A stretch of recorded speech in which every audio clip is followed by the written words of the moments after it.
자, 킹던의 정책창 이것도 많이 중요해졌습니다.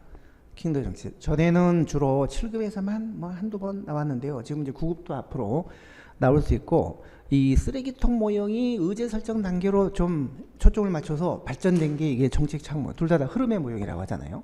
흐름의 모형. 킹던의 정책창.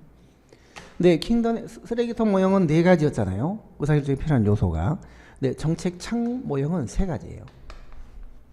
자, 첫 번째 문제의 흐름, 두 번째가 정책의 흐름, 세 번째가 정치의 흐름인데, 일단 쓰레기통 모형에서도 4가지가 중요했듯이 정책창 모형도 3가지 흐름이 뭐냐라는 것 자체가 중요해요. 문제, 프라블럼. 해결해야 될 문제인데, 자, 이 문제의 흐름이라는 건 무슨 뜻이냐면, 어떤 문제가 극적인 사건 같은 걸 거치면서 9.11 테러라든지 뭐 세월호 사고라든지 이런 특정한 사고나 계기를 통해서, 극적인 사건을 통해서 수면 위로 이제 올라오는 거. 이게 문제 흐름입니다. 문제가 표출되는 거. 그 다음에 팔러시, 정책의 흐름. 자, 이거는 이 문제를 해결하기 위한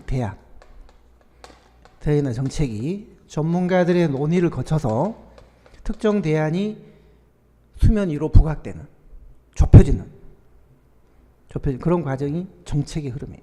그 다음에 정치의 흐름은 폴리틱스입니다. 요거는 정권 교체라든지 뭐 국회 의석수 변경이라든지 해서 정치적인 분위기가 바뀌는 거예요. 이 3가지 흐름이 딱 만났을 때 정책이 결정이 된다는 거죠. 독자적으로 흘러댕기다. 이 연관성이 없이 어떤 경로를 타고 막 계획적으로 댕기는 게 아니라 연관성 없이 흘러댕기다가 이게 어떤 계기가 생기면 정책에 필요한 창이 열린다는, 그 계획, 어떤 계기라는 건 의도적으로 만드는 게 아니라 우연히 생기는 경우가 많기 때문에요. 이 흐름의 모형은, 이런 흐름의 모형은 정책 결정의 우연성을 강조하는 모형이에요. 자, 그럼 보세요. 1번 맞죠? 정치 흐름, 선거에 따르는 인적 교체, 정권 교체 같은 거예요. 3번 문제 흐름, 정책 흐름, 저 3가지 흐름이 상호 의존 경우는 아니에요. 연관성 없이 독자적으로 아무렇게나 우연히 만나서. 정책의 흐름이란 전문가들이 서로 논의를 하면서 여러 가능성이 대안입니다. 대안들이 탐색되고 좁혀지는 과정, 특정 대안이 수면 위로 부각되는 과정, 이게 정책의 흐름이에요.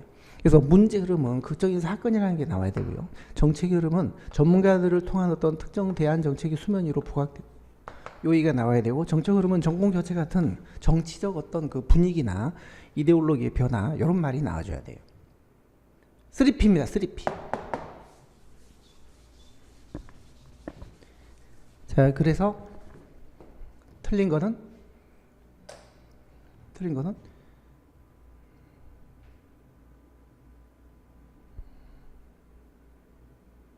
상호전, 여기 틀린 거죠. 3번이 답입니다.